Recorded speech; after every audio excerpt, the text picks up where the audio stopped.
آج بات ہم اس جرنیل کی کریں گے جسے یہ دنیا محمد بن قاسم کے نام سے جانتی ہے، جس نے محض 17 سال کی عمر میں ہی سندھ کو فتح کر لیا تھا۔ اس دور میں مکہ سے ہندوستان میں اسلام آیا یا نہیں آیا؟ ہم جانتے ہیں کہ ہندوستان، پاکستان، بنگلہ دیش، میانمار اور افغانستان کا کچھ حصہ ہندوستان میں ہی شامل تھا۔ اس دور میں اسلام آیا یا نہیں آیا تو اس کا ایک ثبوت ملتا ہے، ہاں آیا تھا، لیکن وہ کس راستے سے آیا تھا؟ تو وہ پانی کے راستے سے آیا تھا۔ اسلام کے آنے سے بہت پہلے عربوں کا ہندوستان کے ساتھ تجارتی تعلقات تھے۔ جب دنیا میں اسلام آیا تو تجارت کو منع نہیں کیا اور مسلمان تاجر بھی جیسے پہلے تجارت کرتے تھے ویسے کنٹینیو رکھا۔ اب جب لوگ تجارت کے لیے عرب سے آتے تھے تو ہندوستان کے سمندری علاقے میں آتے تھے۔ سمندری علاقے سے ہندوستان کا بزنس زیادہ ہوتا تھا، سمجھیے کیرلا سے لے کے گجرات تک کا علاقہ۔ جب یہ لوگ آتے تھے تو اسلام کا میسیج بھی لے کر آتے تھے، اور ہندوستان میں اس وقت ایک بہت بڑی سمسیا تھی ذاتی اونچ نیچ کی۔ یہاں کے لوگوں کو برہمن، چھتری، شودر میں بانٹ دیا تھا۔ جو سب سے اعلیٰ رہتا تھا وہ مائنورٹی میں رہتا تھا، لیکن ایک بڑا طبقہ اسے شودر بنا کر رکھتے تھے، جس کے پاس نہ کوئی ہیومن رائٹس تھی، بالکل انہیں اچھوت سمجھا جاتا تھا۔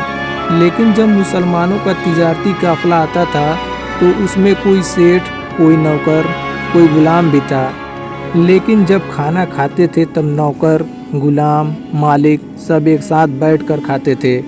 تو یہ لوگ تعجب کرتے تھے، یہ لوگ کون ہیں بھائی؟ تو اس طرح یہ لوگ دھیرے دھیرے اسلام سے متاثر ہونے لگے اور لوگ مسلمان ہونے لگے تھے۔ سمندری علاقوں میں کچھ لوگ مسلمان ہونا شروع ہو گئے تھے۔ اس کا ثبوت یہاں سے ملتا ہے کہ کیرلا میں ایک مسجد ہے جس کی تعمیر کی تاریخ 628 عیسوی لکھا ہے، جو آج بھی موجود ہے۔ ہیلو دوستو، اگر آپ اس چینل پہ نئے ہیں تو چینل کو سبسکرائب کرنا نہ بھولیں۔ لہٰذا اب بات آتی ہے کہ ہندوستان پر محمد بن قاسم نے چڑھائی کیوں کی تھی۔ تو دوستو یہ بات ہے اس دور کی جب ہندوستان کا بارڈر سندھ تک ہوا کرتا تھا، جو اب پاکستان میں ہے۔ اس وقت سندھ پر راجہ داہر کی حکومت تھی۔ ایک بار کی بات ہے، سری لنکا کے ایک گورنر نے عراق کے گورنر کو تحفے بھیجنے کے لیے ایک جہاز روانہ کیا۔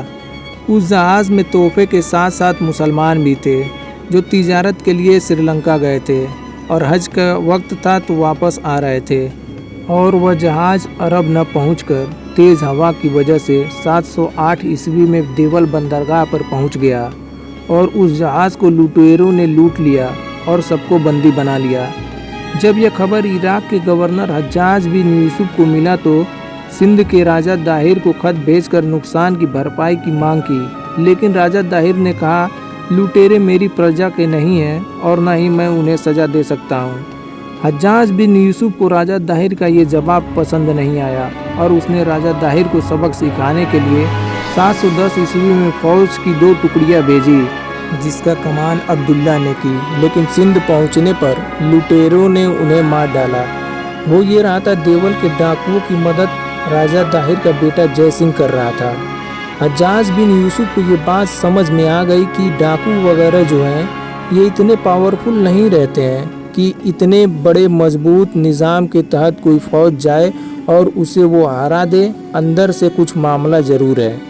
تب حجاج بن یوسف نے اپنے بھتیجے محمد بن قاسم کو 6000 کی فوج دے کر روانہ کیا، اور 6 مہینوں کے بعد دیول کا قلعہ فتح ہوا۔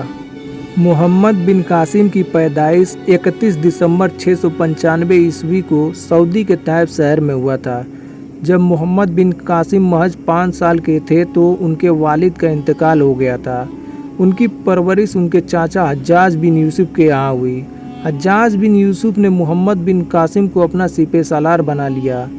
جب محمد بن قاسم نے اپنے فوج کے ساتھ سندھ پر چڑھائی کی تو راجہ داہر کی فوج لمحوں بھر بھی محمد بن قاسم کی فوج کے سامنے ٹک نہیں پائی۔ چند لمحوں کے بعد ہی راجہ داہر کی فوج کو شکست ہوئی اور راجہ داہر مارا گیا۔ لہٰذا محمد بن قاسم نے چند لمحوں کے اندر ہندوستان کو بھی ان دیشوں کی لسٹ میں شامل کر لیا جن دیشوں میں اسلام کا جھنڈا گاڑا جا چکا تھا۔ اس کے بعد محمد بن قاسم لگاتار ایک کے بعد ایک علاقے کو فتح کیا